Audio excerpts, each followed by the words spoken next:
श्री सच्चिदानंद सद्गुरु साईनाथ महाराज की जय। हरि ओम। ब्राह्मणस्य मुखमासीत् बाहुराजन्यः कृतः ऊरु तदस्य तदवैश्यः पृथिव्याग्शूदरो अजायत धूपमाघ्रापयामि चंद्रमा मनसो जातचक्षुः सूरजो अजायत श्रोत्राद्वायुष्टपरानिश्च मुखाद्गनिरजायत दीपं दर्शयामि दीपानान्तरेण महानैवेद्यं निवेदयामि।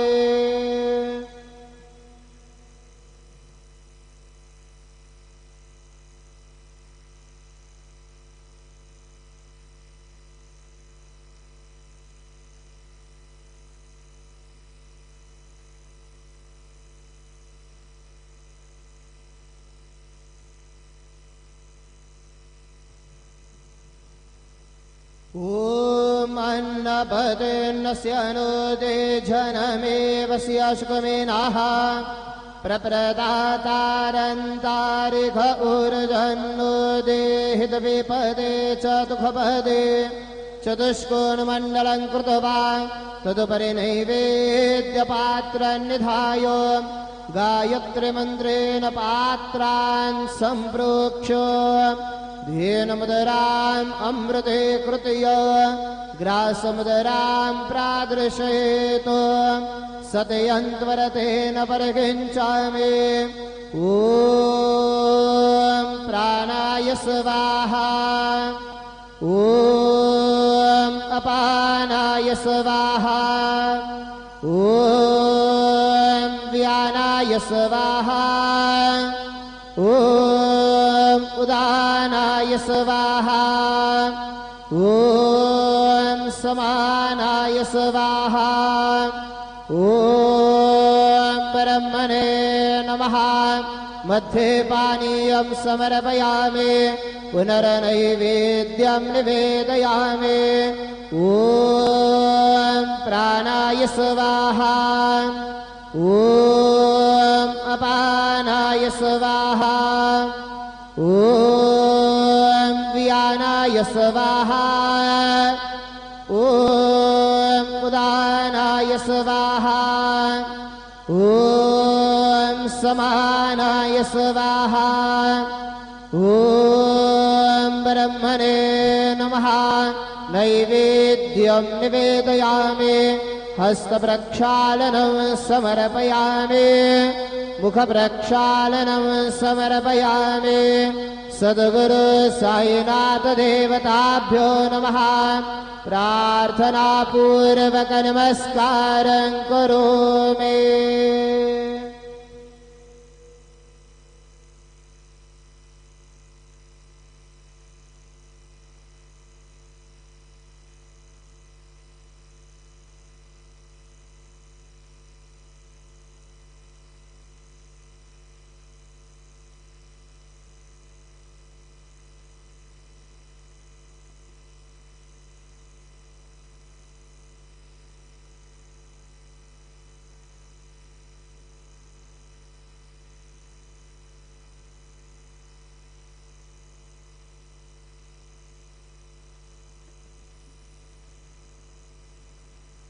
आता माध्यान्ह आरती सुरू होत आहे। सर्वांनी एका सुरात आरती म्हणावी। अब माध्यान्ह आरती शुरू हो रही है। आप सब एक सुर में आरती गाइए। श्री सच्चिदानंद सद्गुरु साईनाथ महाराज की जय। केवल पंचारती करो बाबा से आरती करो साई से आरती करो बाबा से आरती। उठा उठा हो बांधव उवाड़ो हार माधव साई र माधव उवाड़ो हार माधव। करुणे आस्ते रमन पाहु गंभीर हे ध्यान साई है ध्यान पाहु गंभीर हे ध्यान कृष्ण राधा दत्त साये जडो चित्त तुझे पाये चित्त बाबा पाये जडो चित्त तुझे पाये आरती साई बाबा सौख्य दातार देवा चरण रजातले त्यावा दासा विसावा भक्ता विसावा आरती साई बाबा जाळूने आनंद सस्वरूपी राहे गंग गोमोक्ष जनादावे निज डोळा श्रीरंग डोळा श्रीरंग आरती साई बाबा जया मने दैसा भाव तया तैसा अनुभव दावे से दया घना ऐसे तुझे हे माव तुझे हे माव आरती साई बाबा तुमचे नाम ध्याता हरे संस्कृती व्यथा अगाध तव करणे मार्ग दावे से अनाथा दावे से अनाथा आरती साई बाबा कलियुगे अवतार सगुण पर ब्रह्म साकार अवतीर्ण झाला से स्वामी दत्त दिगंबर दत्त दिगंबर आरती साई बाबा आठा दिवसा गुरुवार भक्त करे देवारे प्रभु पद पहावया भव भय निवारे भय निवारे आरती साई बाबा माझा निज द्रव्य ठेवा तव चरण रज सेवा मागणे हेचे आता तुम्हा देवाधिदेवा देवाधिदेवा आरती साई बाबा इच्छित दिन चातक निर्मल तोयनिध सुख पाजावे माधवाया सांभाळ आपुले भाक आपुले भाक आरती साई बाबा सौख्य दातार देवा चरण रजातले त्यावा दासा विसावा भक्ता विसावा आरती साई बाबा जय देव दत्तावधूता हो साई अवधूता जोडणी कर तव चरणी ठेवी तो माथा जय देव अवतरसे तू येता धर्माते ग्लानी नास्तिकांना हे तुला विष्णुज भजने दाविस नाना लीला असंख्य रूपाने हरसे दीनांचे तू संकट दिन रजनी जय देव दत्ता अवधूता हो साई अवधूता जोडून कर तव चरणी ठेवी तो माथा जय देव यवन स्वरूपी क्या दर्शन त्वादि धरे संशय निर्शुनिया तद्वैता घालविले गोपी चंदा मंदा त्वांचे उद्धरिले मोमिन वंशे जन्मुनि लोकांतारियले जय देव दत्ता अवधूता हो साई अवधूता जोडून कर तव चरणी ठेवी तो माथा जय देव भेदन तत्वे हिंदू यवनांचा काही दावायासे झाला पुनरदेहे पाहसी प्रेमाने तो हिंदू यवनाही दाविसे आत्मत्वाने व्यापक हा साई जय देव दत्ता अवधूताहु साये अवधूता जोडुनि कर तव चरणे ठेवितो माता जय देव देवा साये नाथा तत्पदनत भावे परमाया मोहित धन भोजन धनि भावे तत्कृपये सकलांचे संकट निरसावे देशील तरिधे तद्वश कृष्णाने रावे जय देव दत्ता अवधूता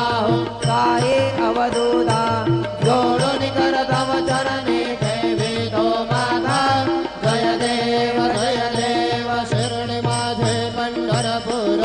साई बाबार मावर साई बाबार मावर शुद्ध भक्ती चंद्र भागा भाव पुंडलिक जागा पुंडलिक जागा भाव पुंडलिक जागा याहो अवघे जन करू बाबांची वंदन साईंचे वंदन करू बाबांचे वंदन धनु म्हणे बाबा साई भाव भाव माझे आई भाव माझे आई भाव भाव माझे आई झाले लोकांगण वंदीन चरण डोळ्यान पाहिन रूप तुझे प्रेमे अलिंगिन अनंत पूजन भावे उवाळीन मने नाम त्वमेव माता पिता त्वमेव बंधु सखा त्वमेव विद्या द्रविणं त्वमेव सर्वं मम देव कायेन वाचा मनसेन्द्रियेत्वा पूजात्मना वा प्रकृति स्वभावा करोमि यज्ञात् सकल परस्मै नारायणाय समर्पयामि अच्युतं केशवं रामनारायणं कृष्णदामोदरं वासुदेवं हरि श्रीधरं माधवं गोपिकावल्लभं जानकी नायकं रामचन्द्रं भजे हरे राम राम राम हरे हरे हरे कृष्ण कृष्ण कृष्ण हरे हरे श्री गुरुदेव दत्त हरि ओम जज्ञेन जज्ञमय दन्त देवा सानि धर्मानि प्रथमान्यासन्न तेहनाकं महिमान सदन्त यत्र पूर्वे साध्या सन्ति देवाः ॐ राजाधिराजाय प्रसह्य साहिने नमो वयं वै श्रवणाय कुर्महे समे कामान् कामकामाय मह्यं कामेश्वरो वै श्रवणो दधातु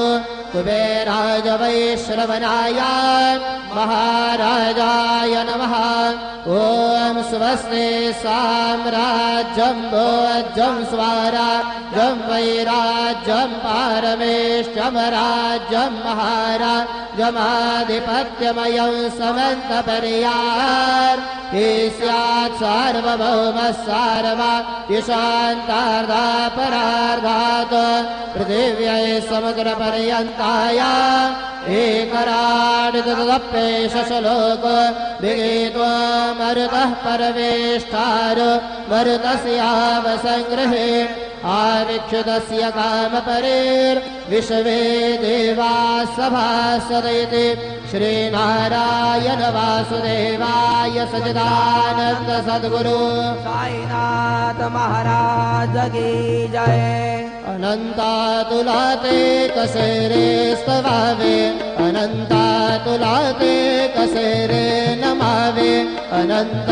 मुखांचा शेष गाता नमस्कार साष्टांग श्री साईनाथा स्मरावे मने त्वत्पदा नित्य भावे पुरावे करे भक्तीसाठी स्वभावे करावे जगातारुणे मायकाता नमस्कार साष्टांग श्री साईनाथा तुसे जो सदा गावया संत लीला दिसे अन्य लोकान् परे तो जनाला परे अंतरे ज्ञान कैवल्य दाता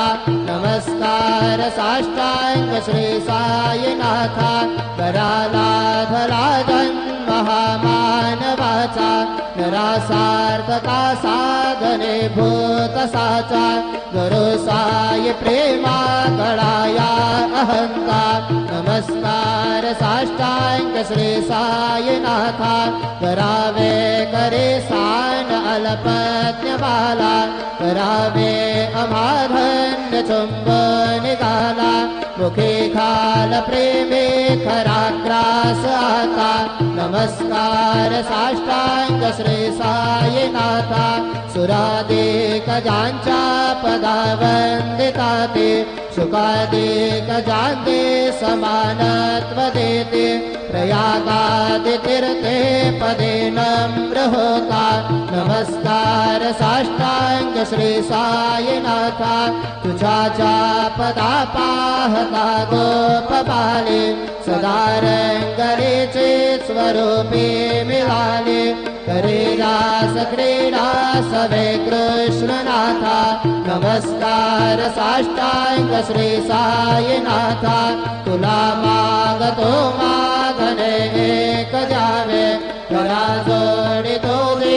अत्यंत भावे कवी मोहने राज हातारे आता नमस्कार साष्टांग श्री साईनाथा ऐसा ये वासाय दिगंबरा अक्षय रूप अवतारा सर्व हि व्यापक को श्रुति सारा अनुसया त्रिकुमारा बाबा ये बा काशे स्नान जप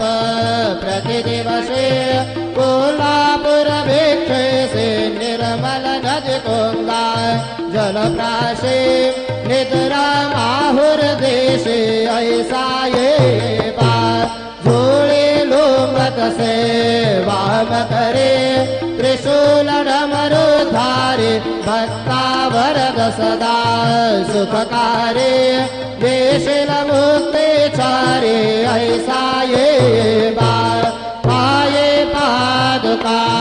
जपमाला कमंडलो मृगछाला धारण कर सेवा नाग जटा मुकुट शोभतो माता ऐसा ये बा तत्पर तुझाया जय ध्याने अक्षय ज्ञानचे सदने लक्ष्मी वास करे दिन रजने रक्षस संकट वारने ऐसा ये बा या पर ध्यान तुझे गुरुराया दृश्य करे नयनाया पूर्णानंद सुखे हिताया नावे से हरि गुण गाया ऐसा ये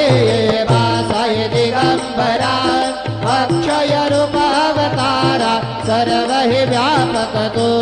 श्रुति सारा अनुसया त्रिकुमारा बाबा ये बा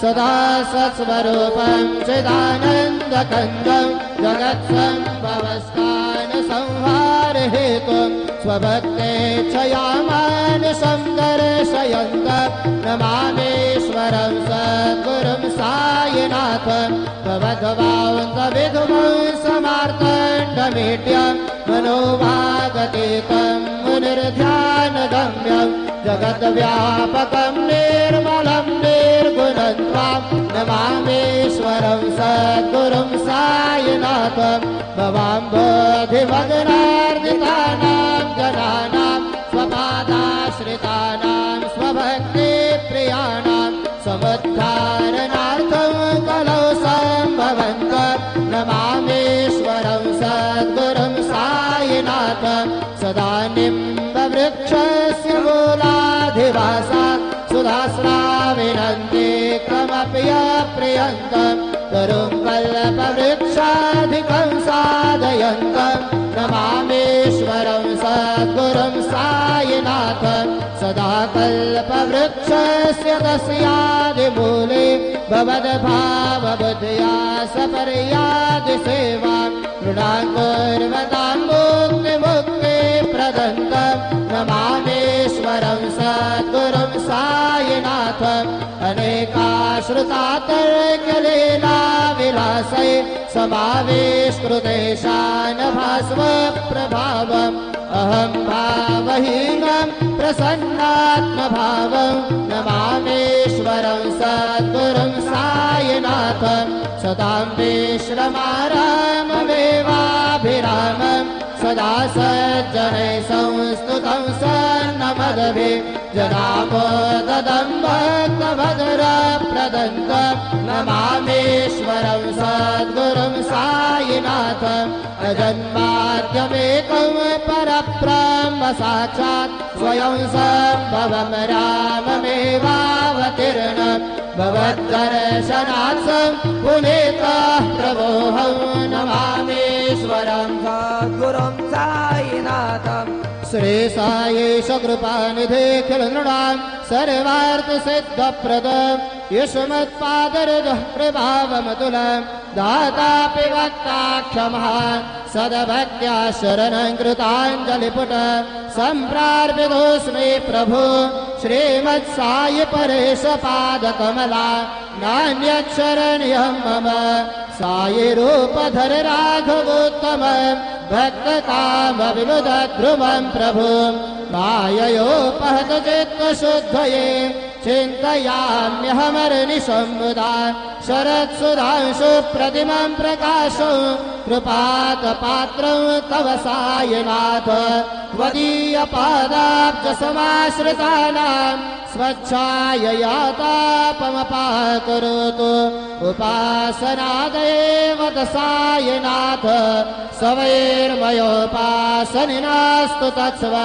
रमेन्मनोन्मे तव पादयुगमे भृङ्गो यथाब्जे मकरन्दलुब्धः अनेकजन्मार्जितपापसंक्षयो भवेद्भवत्पादसरोजदर्शनात् क्षमस्व सर्वान्नपराध्यपुण्यकान् प्रसीद साये सद्गुरुदयानिधे श्री साईनाथ चरणामृतपूतचित्ता सत्पादसेवनरता सततं च भक्त्या संसारजन्यदुरितोद्भवनिर्गतास्ते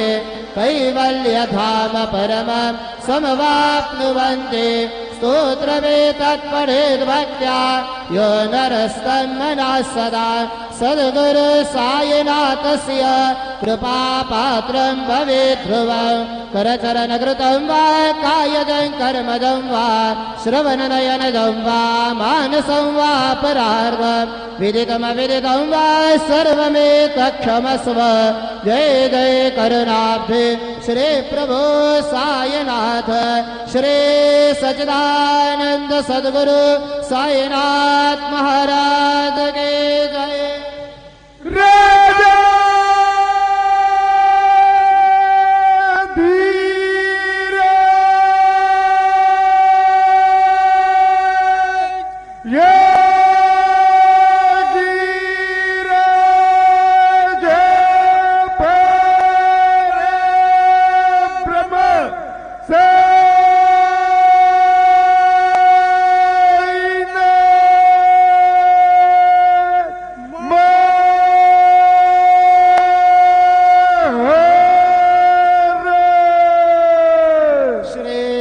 सच्चिदानंद सद्गुरु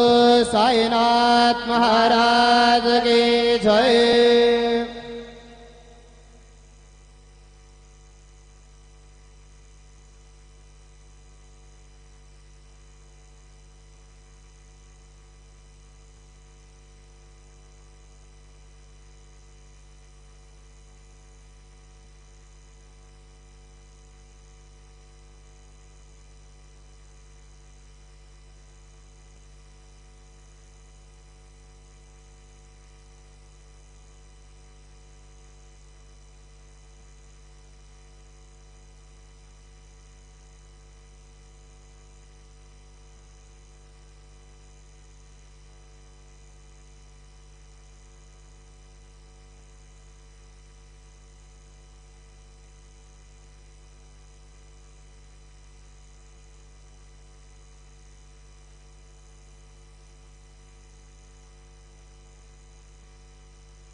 ॐ